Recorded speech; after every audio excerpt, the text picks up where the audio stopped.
Sometimes the biggest moments in life come from the smallest decisions. For 16-year-old Marcus Thompson, it happened in just 45 seconds. That's how long it took him to spot the problem, grab the special drink, and rush it to LeBron James during a crucial Lakers game. 45 seconds to help the greatest basketball player in the world when no one else noticed something was wrong. 45 seconds to lose his dream job. But what Marcus didn't know, what nobody knew, was that his split-second choice would uncover a secret that would change not just his life, but the entire NBA. Sometimes getting fired isn't the end of the story. Sometimes it's just the beginning. Marcus Thompson's hands shook as he tied his new work apron. The bright purple uniform with the Lakers logo felt like a superhero cape. He couldn't believe he was actually going to work at the Crypto.com arena where his basketball heroes played every week. "You're going to do great, baby," his mom said, straightening his name tag. Dark circles lined her eyes from working the night shift at the hospital, but her smile was bright as ever. "Just remember, be polite, work hard, and always show up 15 minutes early," Marcus finished, grinning. He'd heard these words 1,000 times, but today they felt different. Today, they weren't just mom advice. They were the rules for keeping his dream job. At 16, Marcus was the youngest person to get hired at the arena this season. The thought made his stomach flutter with butterflies, but he pushed the nervousness down. This job meant everything. With mom's nursing salary stretched thin and his little sister Sarah's asthma medicine getting more expensive every month, they needed the extra money. The bus ride to work felt like floating on a cloud. Marcus pressed his forehead against the window, watching the Los Angeles streets zoom past. He remembered all those times he'd watched Lakers games on their tiny TV, dreaming about what it would be like inside the arena. Now he'd get to be there for every home game. "You're early." "Good." Mr. Peterson, the concessions supervisor, checked his clipboard as Marcus walked in. He was a tall man with gray hair and glasses that sat on the tip of his nose. "First day jitters?" "No, sir," Marcus said quickly. Maybe too quickly, because Mr. Peterson's eyebrow went up. Mr. Peterson led him through the massive kitchen area. The smell of popcorn and hot dogs filled the air. "Let's go over the rules again. What's rule number 1? "Always wash hands before handling any food or drinks," Marcus recited. He'd studied the employee handbook 5 times last night. "Rule 2? Keep your station clean and organized at all times." And the most important rule? Marcus stood straighter. "Every customer gets the same treatment. No exceptions for anyone, even celebrities." "Especially celebrities," Mr. Peterson corrected. "We get Lakers players, movie stars, and millionaires in here. They're all just customers. No special treatment, no autographs, no pictures. Break that rule, and you're out. Understood?" "Yes, sir." The morning flew by in a blur of training. Marcus learned how to work the register, mix the special sports drinks, and keep the ice bins filled. His fellow workers were nice, especially Maria, who'd been running the snack counter for 5 years.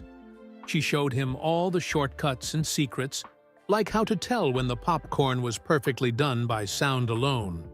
"You're catching on fast, kid," she said, showing him how to stack cups so they wouldn't fall. "Just wait until game night. That's when the real fun begins." During his lunch break, Marcus sat in the employee room eating the sandwich Mom had packed. He pulled out his phone and opened his sister's latest text. "Did you see LeBron yet? Take pictures." Marcus smiled and texted back. "Not allowed to take pics, remember? But I can see the court from my station." The afternoon shift brought more customers as people came for arena tours. Marcus served them all with a big smile, just like Mom did with her hospital patients. Each "thank you" and "have a nice day" brought him closer to his first paycheck. He'd already decided half would go to Mom for bills, and he'd save the other half for Sarah's medicine. At closing time, Mr. Peterson checked Marcus's station. "Not bad, Thompson. Everything's clean. Money's counted correctly." He made some notes on his clipboard.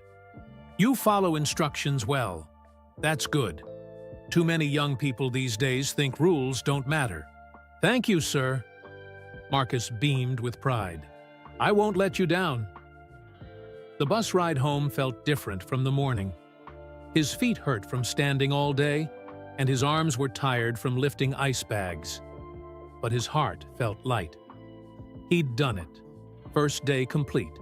No mistakes. Mom was already home when he walked in, helping Sarah with homework at the kitchen table. The smell of chicken soup filled their small apartment. "There's my working man." Mom pulled him into a hug. "How was it?" Marcus collapsed into a chair, but he couldn't stop smiling. "Amazing. I learned everything about the concession stand. Mr. Peterson said I did a good job, and I can see the whole court from my station, and—" "Breathe, honey," Mom laughed, putting a bowl of soup in front of him. Sarah bounced in her seat. "Did you see any players? Was LeBron there?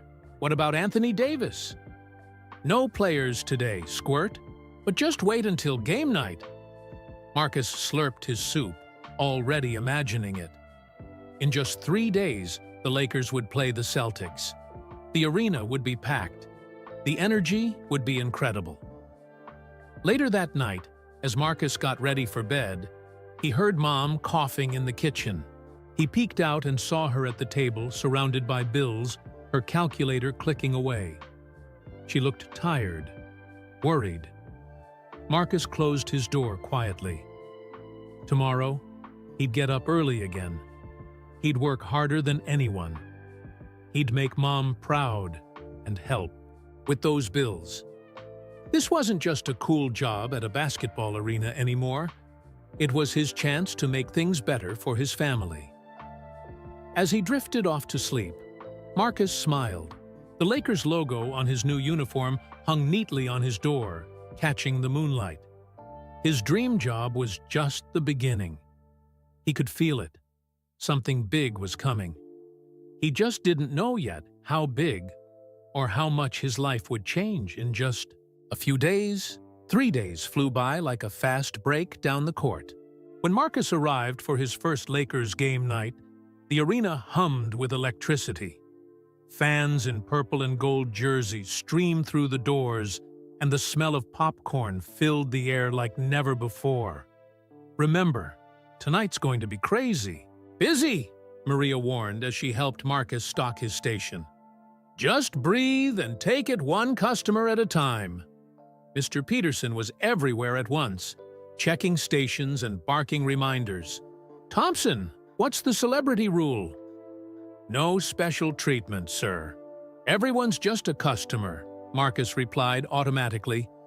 He'd said it so many times now, it was like reciting his own name. The game against the Celtics wasn't just any regular season matchup. The Lakers needed this win to secure their playoff position. Marcus could feel the tension in the air as tip-off approached. His first rush of customers hit like a tidal wave. Marcus's fingers flew over the register buttons, scooped ice, and poured drinks.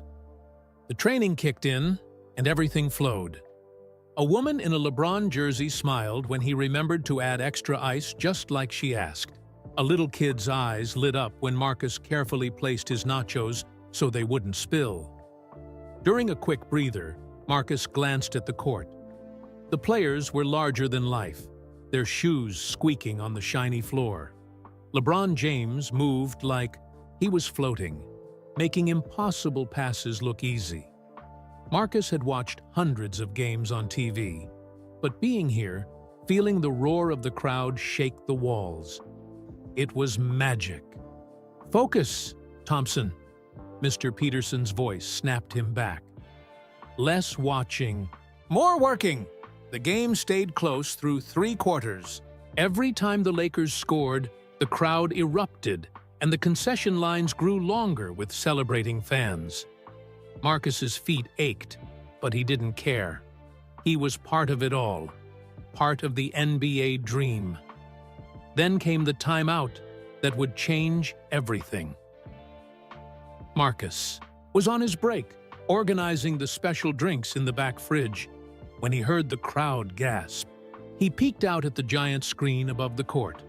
The cameras showed LeBron James looking shaky during the timeout. The greatest player in the world was pale, breathing hard, and something in his eyes didn't look right. Without thinking, Marcus grabbed one of the special electrolyte drinks he'd just sorted. These weren't the regular sports drinks they sold to customers. They were special order, kept separate for a reason. His heart pounded as he looked at the court, then at the drink. In his hand, Mr. Peterson's voice rang in his head, "No special treatment. Break that rule and you're out." But the bigger voice, the one that sounded like his mom's, whispered, "Sometimes doing the right thing means taking a risk." Marcus clutched the drink and ran. He ducked past the regular security checkpoint, his purple uniform letting him move through some barriers. But as he got closer to the Lakers' bench, a large security guard stepped in his path. "Kid, you can't be here," the guard said firmly. "But Marcus held up the drink, trying to explain. The timeout was almost over. LeBron still looked wrong. That's when it happened. LeBron James himself looked over, saw Marcus with the drink, and waved him through. "Let him come," the superstar called out. The security guard stepped aside. Marcus rushed forward, hands shaking as he handed LeBron the drink. Their eyes met for a moment, and LeBron gave him a nod that said more than words could. The crowd, seeing the moment on the big screen, cheered. It looked like a heartwarming scene. A young worker helping their basketball hero. Some fans even took pictures with their phones. But as Marcus turned to head back to his station, his heart sank. There stood Mr. Peterson, arms crossed, face dark as a storm cloud. And Marcus knew his dream job had just ended. The rest of the game was a blur. The Lakers won on a last-second shot by LeBron, who looked completely recovered. The arena exploded in celebration, but Marcus barely noticed. He just kept working, trying to delay the moment he knew was coming. As the fans filed out and the cleanup began, Maria gave him a sad smile. She'd seen it all happen. "Mr. Peterson wants to see you first thing tomorrow morning," she said softly. "For what it's worth, kid, I think you did the right thing." Marcus nodded, his throat too tight to speak. On the bus ride home, he watched. The city lights blur through his tears. How would he tell Mom? What about Sarah's medicine? All because he broke the biggest rule. He didn't regret helping. He couldn't regret doing what felt right. But as he lay in bed that night, the moment played over and over in his mind. He had no idea that while he was dreading tomorrow's meeting with Mr. Peterson, something much bigger was already in motion. His simple act of kindness had set off a chain of events that would change not just his life, but the lives of everyone around him. Marcus arrived at the arena 30 minutes early the next morning, still wearing his purple Lakers uniform. The Percy building felt different now. Empty, quiet, almost scary. His footsteps echoed as he walked to Mr. Peterson's office. Mom had already been awake when he left, as if she knew something was wrong. "Whatever happens, I'm proud of you," she'd said, hugging him tight. "You've always had a good heart, just like your father did." Now, sitting in the hard plastic chair outside Mr. Peterson's office, Marcus wished he had that hug to hold on to. The door opened with a creak. "Come in, Thompson." Mr. Peterson sat behind his desk, looking tired. A copy of the employee handbook lay open in front of him. On his computer screen, Marcus could see a paused video. Him running to the Lakers, bench with the drink. "Do you know why you're here?" Mr. Peterson asked. Marcus sat up straight. If he was going down, he'd go down brave. "Yes, sir. I broke the celebrity rule. I left my station without permission and went to the Lakers bench. Not just the bench. You went right up to LeBron James himself." Mr. Peterson took off his glasses and rubbed his eyes. "The video's all over social media. Lakers kid is trending. People are calling you a hero." Marcus stayed quiet. He didn't feel like a hero. But here's the thing about heroes, Thompson. They often break rules. And in this arena, rules keep people safe.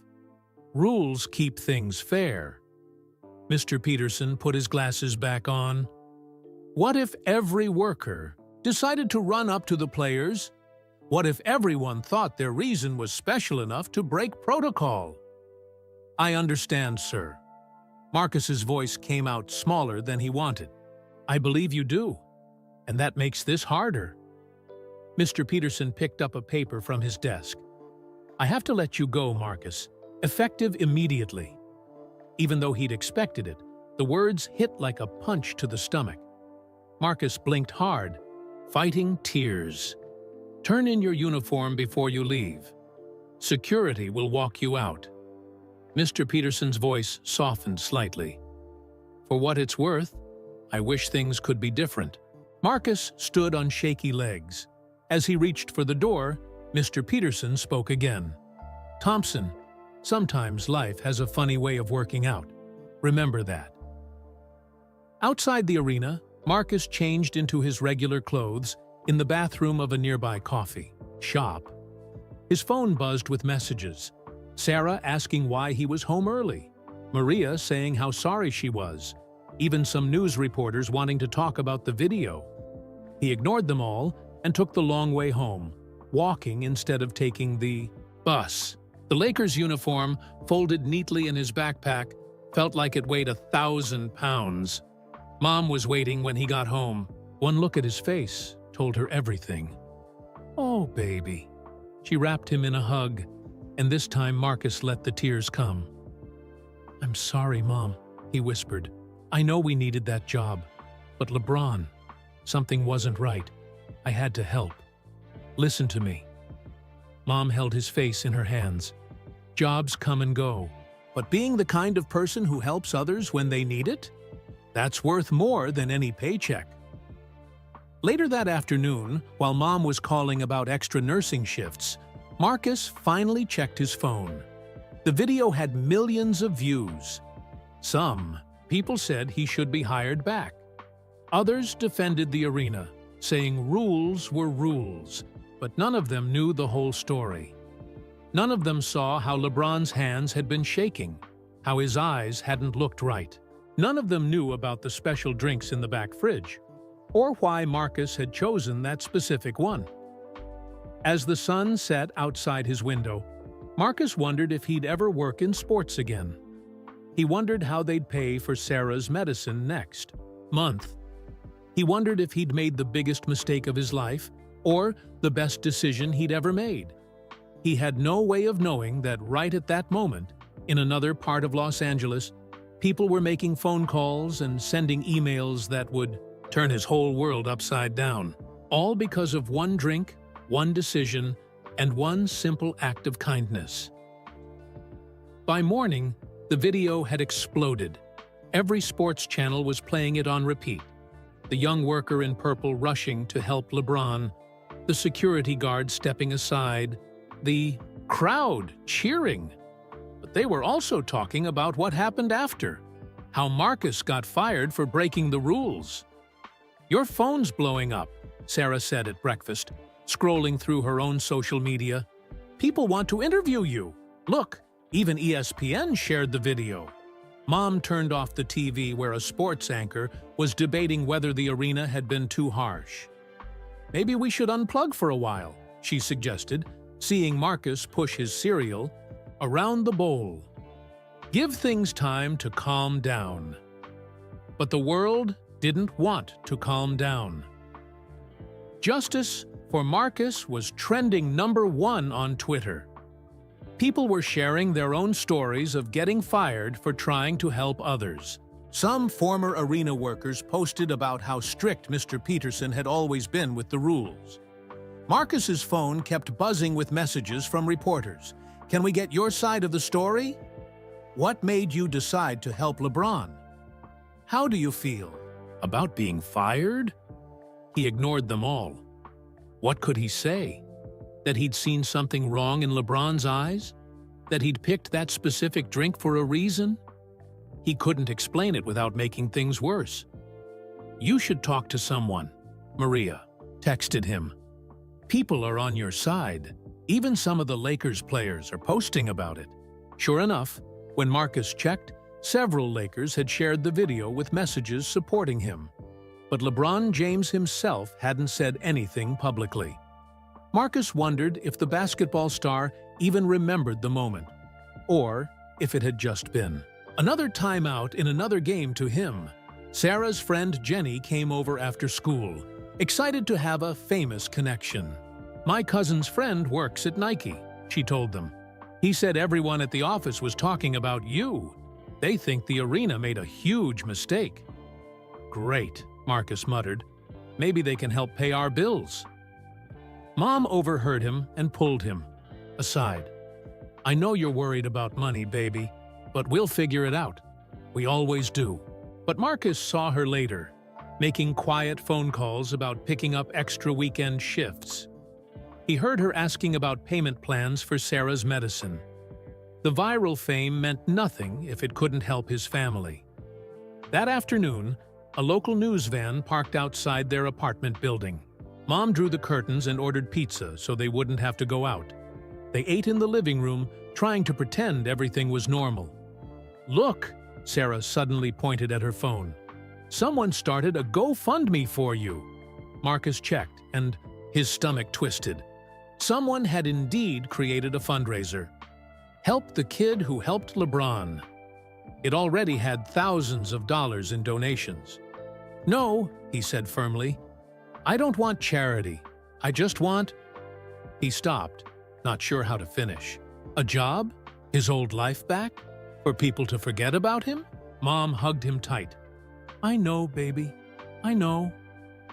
That night, unable to sleep, Marcus scrolled through the comments on the video. Most people supported him, calling him brave and kind. But some defended the arena, saying rules existed for a reason. A few suggested the whole thing was staged for attention. None of them knew the truth. None of them had seen what Marcus saw in those crucial moments during the timeout. None of them knew why that particular drink had been so important. A new message popped up on his phone from an unknown number. Marcus almost ignored it, thinking it was another reporter. But something made him open it. "Thank you for caring. Enough to act." Not everyone would have noticed, and even fewer would have done something about it. "Stay ready. Good things are coming." The message was unsigned. Marcus read it over and over, wondering who it could be from. It felt different from the other messages, more personal, like someone who knew something he didn't. He fell asleep with his phone in his hand, the message still glowing on the screen. Tomorrow would bring more attention, more questions, more pressure.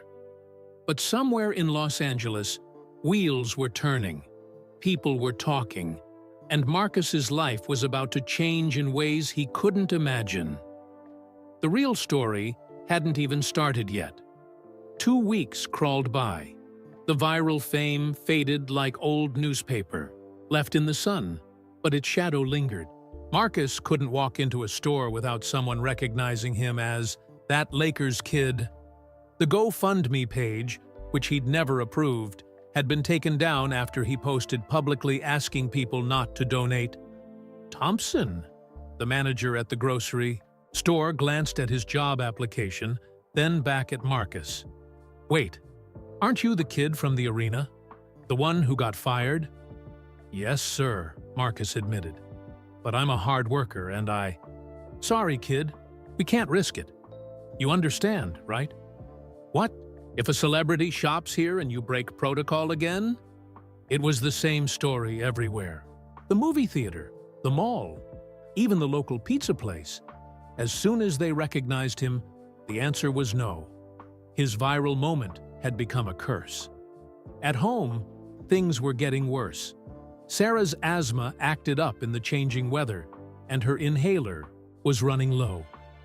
Mom worked double shifts at the hospital so often that Marcus barely saw her anymore.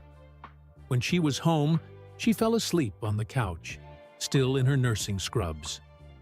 The Lakers had another home game that night. Marcus watched it on their tiny TV, his old uniform stuffed in the back of his closet where he couldn't see it. The camera panned to his old concession stand, where someone else served drinks and popcorn to the fans. "You could have been there," a small voice in his head whispered. "If you'd just followed the rules." His phone buzzed. Another message from Maria. She'd been keeping him updated about work, trying to keep his spirits up. But this message was different. "You need to see this. LeBron just collapsed during practice. They're saying it might be related to that timeout in your game.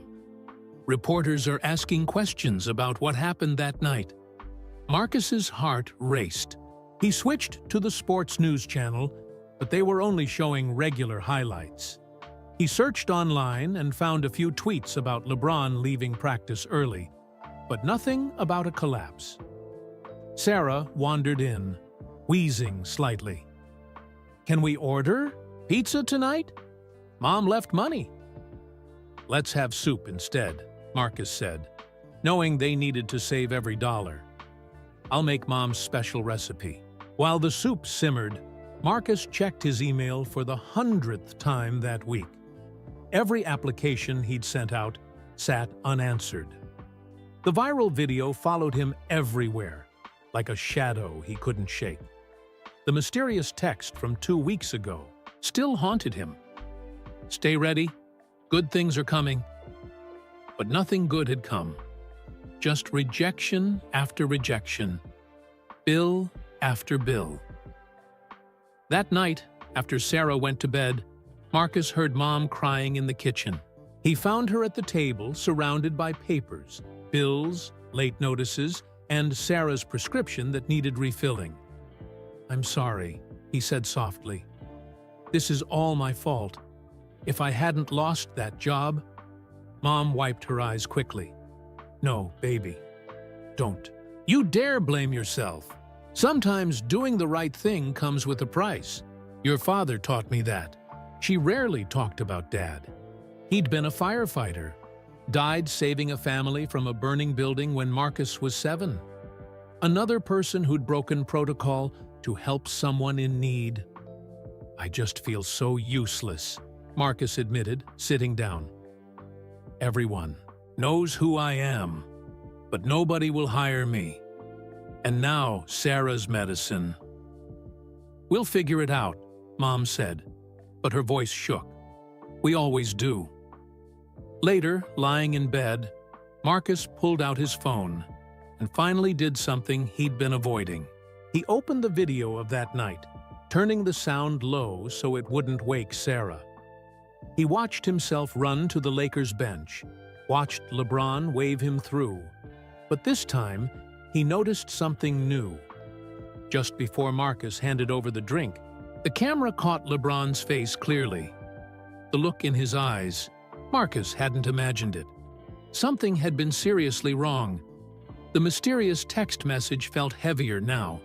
Someone else had noticed too. Someone knew more than they were saying. His phone buzzed, making him jump. Unknown number. "Marcus Thompson?" the message read. "This is the Lakers HR department. We've been trying to reach you about an important matter. Please come to the office tomorrow at 10 a.m. Bring ID." Marcus stared at the message, his heart pounding. Was this another prank? Another reporter trying to get his story? Or a loud wheeze from Sarah's room broke his thoughts. He found her sitting up in bed, struggling with her inhaler. "It's empty," she gasped. Marcus helped her use the breathing, techniques the doctor had taught them, keeping his voice calm while his mind raced. They needed a new inhaler. They needed money. They needed a miracle. The Lakers' HR message glowed on his phone, promising, what? Another disappointment? Or maybe, just maybe, the change his mysterious texter had promised? I'll figure something out, he told Sarah, as she finally fell back asleep. I promise. Outside, the Los Angeles lights twinkled like stars, and somewhere in the city, people who knew the truth about that timeout were finally ready to talk. Marcus had no idea that tomorrow's meeting would unlock secrets bigger than basketball, bigger than broken rules, bigger than anything he could imagine. The real miracle was already in motion, set in place by that one simple act of kindness 2 weeks ago. And it all started with noticing something in LeBron James's eyes that nobody else had seen, or at least almost nobody. Marcus barely slept that night. The Lakers' HR message kept playing in his mind like a song stuck on repeat. Was it real? And if it was, what did they want with him? Mom took one look at his face in the morning and called the hospital. I'm taking a personal day, she told her supervisor. Family emergency. Mom! No! Marcus protested. You need those hours. You're not going to that meeting alone, she said firmly. Then, softer. Besides, I have a feeling about this one. Sometimes life's biggest blessings come disguised as setbacks. Sarah wanted to come too, but her wheezing was worse this morning. Mrs. Rodriguez from next door agreed to watch her, sharing worried looks with Mom when she saw Sarah's empty inhaler. Baptiste. Bus ride to the Lakers facility felt endless. Marcus wore his best clothes, a button-up shirt Dad had worn to church, ironed crisp despite its age. Mom held his hand like she had when he was little, neither of them talking about their empty bank account or Sarah's medicine. The Lakers' practice facility was huge, all glass and steel gleaming in the morning sun. At the front desk, a securities guard checked their IDs and made a call. Thompson party is here. Marcus's legs felt like jelly as they followed a woman in a business suit down long hallways lined with Lakers history. Past players looked down from framed photos, their eyes seeming to follow them. Please, wait here, the woman said, showing them to a conference room. Would you like water? They both nodded, too nervous to speak. Through the glass walls, Marcus could see people hurrying past, carrying papers and talking in low voices.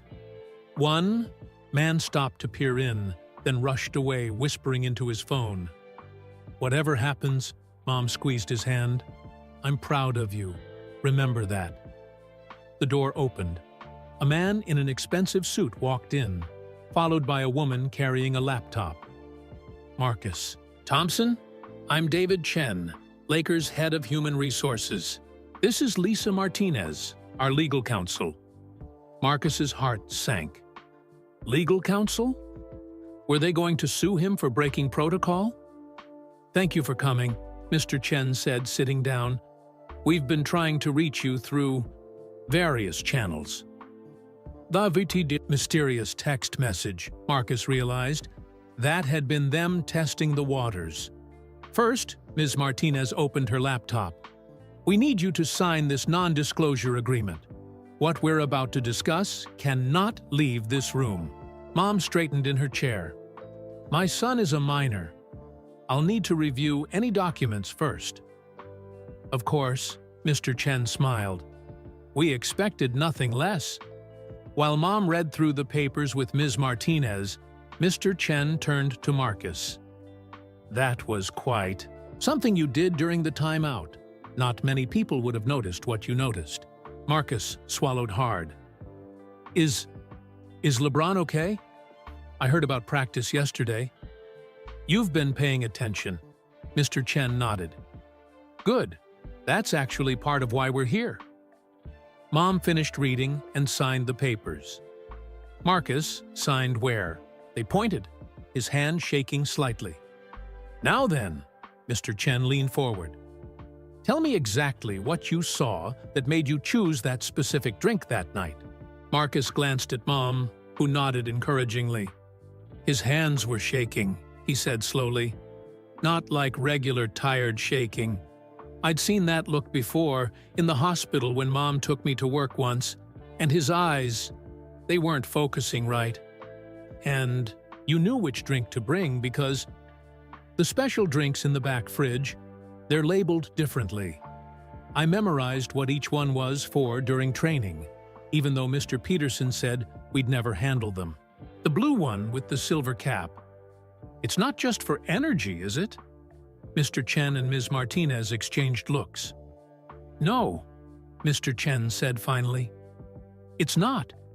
And the fact that you noticed that you acted on it, well, that's why we're here. Hidaichu pulled out an envelope and slid it across the table. We'd like to make you an offer, Marcus. One that could change everything. Marcus reached for the envelope, his heart pounding. But before he could open it, the door burst open. Sorry I'm late, said a familiar voice. Traffic was crazy. Marcus turned, and his jaw dropped. Standing in the doorway, dressed in Lakers warm-up gear, was LeBron James himself. Hey, kid, LeBron smiled. We need to talk. Marcus couldn't move, couldn't speak. LeBron James, the ITG, real LeBron James, was walking toward him, hand extended. The greatest basketball player in the world wanted to shake his hand. Breathe, kid, LeBron laughed, sitting down next to him. You look like you're about to pass out. Marcus looked at Mom for help. She seemed just as shocked. First, LeBron turned serious. I want to apologize for not speaking up sooner. There were medical privacy issues we had to work through. But letting you take the fall for helping me? That wasn't right. Mr. Chen cleared his throat. Perhaps we should explain from the beginning. LeBron nodded. You see, Marcus, I have a condition. Not many people know about it. We keep it private, to avoid opponents using it against me. Sometimes my blood sugar drops suddenly during games. That's what was happening during that timeout. The drink, Marcus said softly. The blue one with the silver cap. It has glucose in it. Smart kid, LeBron smiled. Most people wouldn't have noticed anything wrong. Even some of my teammates didn't catch it. But you did, and you knew exactly which drink would help. Mom reached for Marcus's hand under the table. He could feel her trembling slightly. I've been trying to find you since that night, LeBron continued. But with all the social media chaos and reporters, we had to wait for things to calm down. Then, yesterday, at practice, he paused. The EQ collapse, Marcus remembered. That's what Maria texted me about. Almost collapsed, LeBron corrected. But this time, we didn't have someone like you around. That's when I told the team we couldn't wait any longer. We needed to make this right. Ms. Martinez opened a new folder. We'd like to offer Marcus a position with the Lakers organization. Mom sat up straighter. What kind of position? A new one, Mr. Chen said. We're creating a junior sports medicine internship program. Full training, mentorship from our medical team, and he glanced at LeBron. And a full college scholarship to study sports medicine when you graduate, LeBron finished. If you want it. Marcus's head spun. Was this real? Was he dreaming? There's more. LeBron pulled out his phone. I made some calls. Sarah's asthma medicine? It's being taken care of. I have a foundation that helps kids with medical needs. She's covered. Mom's hand tightened on Marcus's. He heard her quick intake of breath. Why? Marcus finally found his voice. Why all this? Because you reminded me of someone. LeBron's voice softened. When I was young, before all this, he gestured at his Lakers gear. Someone helped me when they didn't have to. Changed my whole life. Sometimes that's all. It takes one person caring enough to act. But Mr. Peterson, Marcus started, is the one who recommended you for this position. Mr. Chen smiled.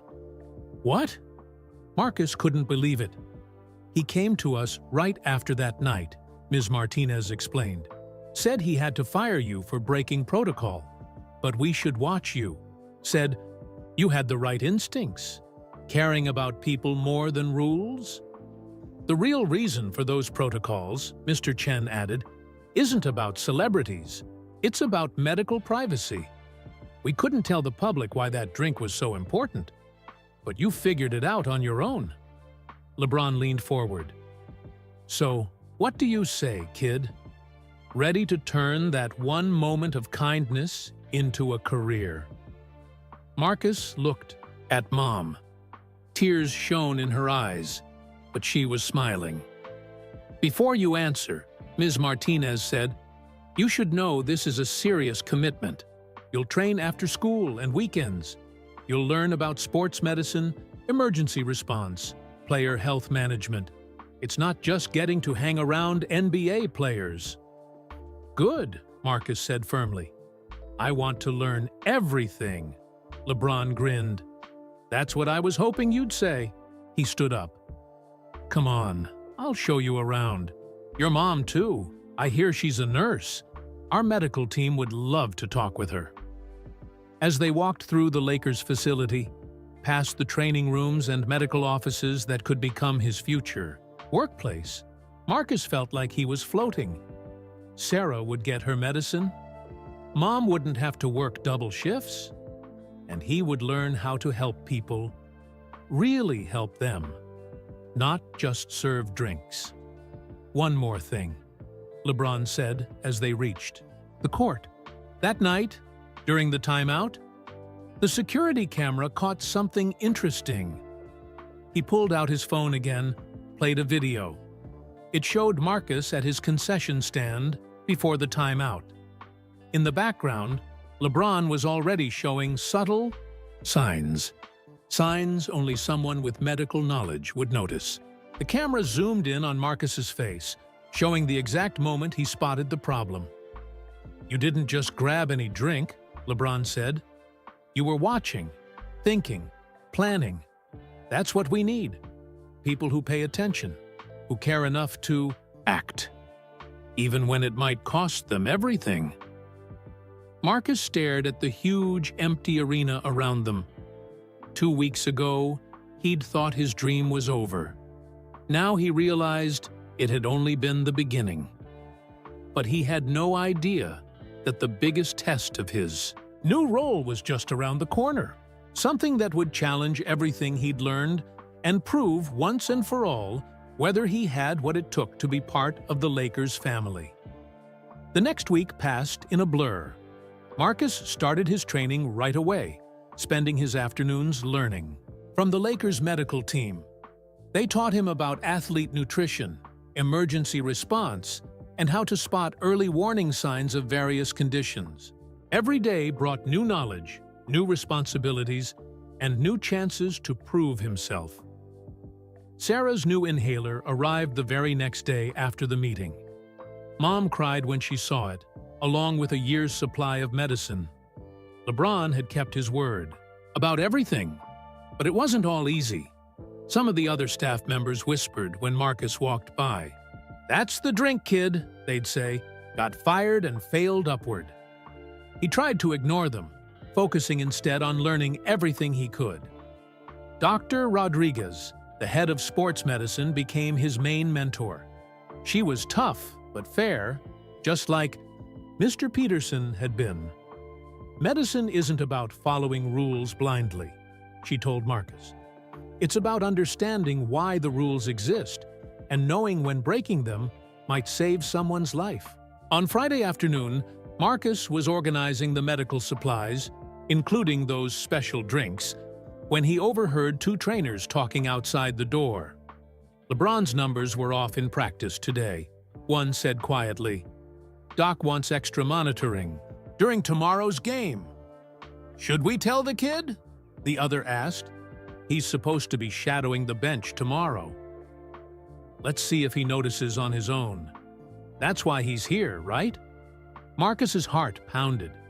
Tomorrow would be his first game on the bench, not serving drinks, but watching for medical issues. His first real test. That night, he could barely sleep. Mom found him at the kitchen table at midnight, studying the medical textbooks Dr. Rodriguez had given him.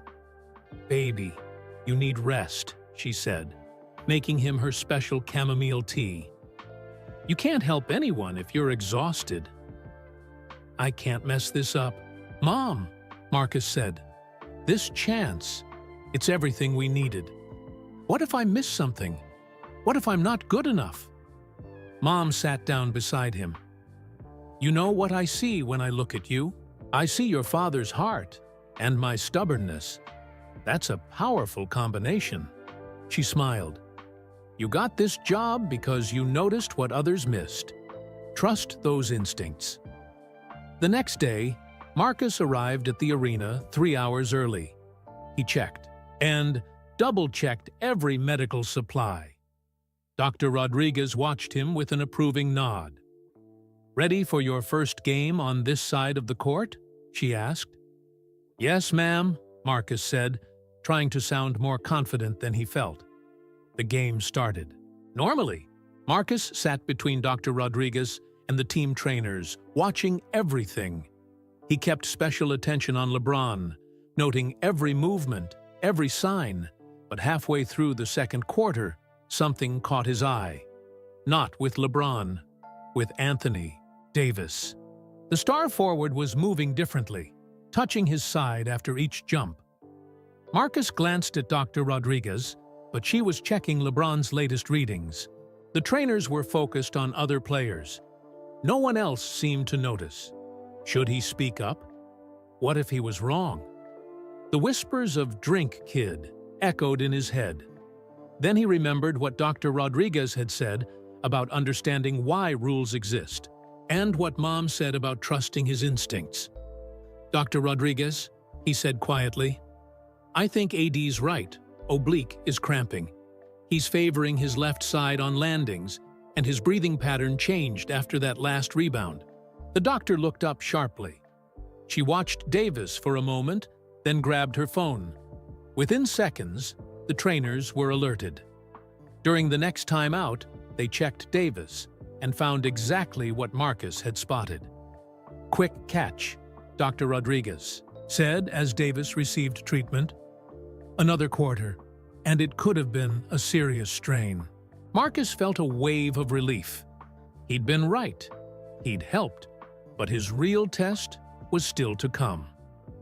As the fourth quarter began, Marcus noticed something else, something that would force him to make the hardest decision of his life. LeBron's latest readings were normal. His movement was perfect. But Marcus saw something in his eyes. The same look from that night 2 weeks ago. No one else seemed to notice. Even Dr. Rodriguez was focused on Davis now. Marcus had 15 seconds to decide. Question the greatest player in basketball? Potentially embarrass himself and disrupt the game? Or stay quiet and risk something worse? This time, he didn't hesitate. "Code Blue," he said firmly, the signal they'd trained him to use for blood sugar emergencies. Everything happened at once. Dr. Rodriguez sprang into action. The trainers moved with practiced speed, and Marcus found himself face-to-face with LeBron James for the second time in his life, holding another blue drink with a silver cap. But this time was different. This time, he wasn't breaking rules. He was following his training. This time, he wasn't just a kid with good instincts. He was part of the team. LeBron took the drink, and their eyes met. In that moment, Marcus saw something he'd never forget. Respect. Not just from LeBron, but from Dr. Rodriguez, the trainers, and everyone else on the bench. He'd passed his test. But more than that, he'd found his calling. This wasn't just about basketball anymore. It was about being there when people needed help, about noticing what others missed. As the game went on, Marcus sat a little straighter on the bench. The whispers behind his back had stopped. He wasn't the drink kid anymore. He was finally exactly where he was meant to be, or so he thought. Because in the final minutes of the game, something would happen that would reveal the full truth about that first night. A truth that would change not just Marcus's life, but the entire NBA. With just 2 minutes left in the game, the Lakers led by 3 points. The crowd was on their feet, the noise deafening. But Marcus wasn't watching the score. His eyes were locked on the players, scanning for any signs of trouble. That's when he saw it. Not with LeBron this time, but with a player on the other team. Their star guard was showing the exact same symptoms he'd spotted in LeBron 2 weeks ago. Dr. Rodriguez was already moving. "Marcus, with me," she commanded. They rushed to alert the other team's medical staff. And that's when everything clicked into place. The opposing team's doctor pulled out a familiar blue drink with a silver cap, the exact same kind Marcus had brought to LeBron. As they treated their player, Marcus overheard the doctor talking to Dr. Rodriguez. "It's happening more often lately," the doctor said. 3 players this month alone. The league needs to know." "Know what?" Marcus asked before he could stop himself. The adults exchanged looks. Then Dr. Rodriguez nodded. "He's part of this now. He should know." They pulled Marcus aside as the game resumed. What they told him made his jaw drop. It wasn't just LeBron. Across the NBA, more and more players were experiencing sudden blood sugar drops during games. The league had kept it quiet, treating each case as an individual issue. But a pattern was emerging. "Remember those new energy supplements the league approved last season?" Dr. Rodriguez asked. "We're finding they can interact with players' blood sugar levels in unexpected ways. But it's hard to predict who will be affected or when. That's why the blue drinks are so important," Marcus realized. "They're not just for emergencies. They're monitoring which players need help." "Exactly," the other team's doctor nodded. "But we can't watch everyone all the time. We need more people with your kind of instincts, Marcus. People who can spot the signs before they become emergencies." The game clock wound down. The Lakers won by 5 points, but Marcus barely noticed. His mind was racing with what he'd just learned. After the game, LeBron called him into a private meeting. Mr. Chen and Dr. Rodriguez were there, along with some people Marcus didn't recognize, executives from the NBA league office. "Tell them what you told me about the signs you noticed," LeBron said. "About how you knew something was wrong." So Marcus explained. He described the subtle changes in players' movements, the look in their eyes, the tiny signs that most people missed. The executives took notes and asked questions. "This is bigger than just one team now," LeBron said when Marcus finished. "The league is creating a new player safety program.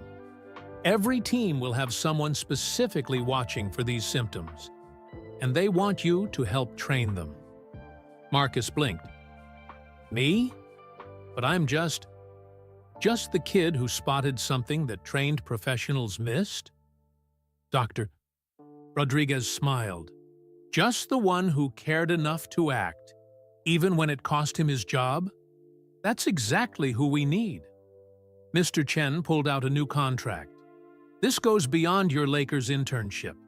The NBA wants to hire you as a consultant for their new program. You'll help write the training materials, sharing what you look for and how you spot potential issues."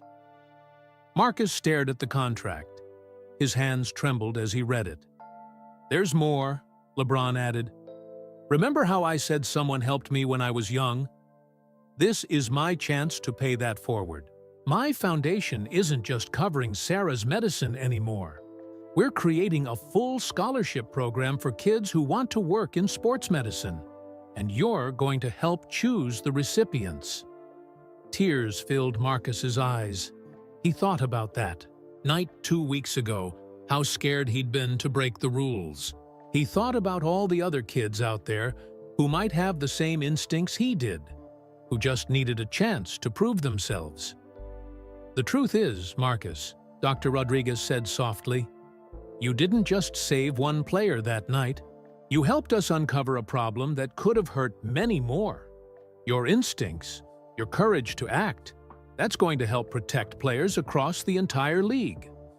So, what do you say, kid?" LeBron held out a pen. "Ready to change the game?" Marcus looked at the contract again. Then he thought about what Mom always said about life's biggest blessings coming disguised as setbacks. She'd been right all along. He took the pen and signed. Later that night, Marcus sat in their small kitchen telling Mom and Sarah everything: the NBA program, the scholarship foundation, all of it. "I always knew you were special." Mom hugged him tight. "Just like your father, seeing what needs to be done and doing it, no matter what." Sarah bounced in her chair. "My brother's going to be famous," Marcus laughed.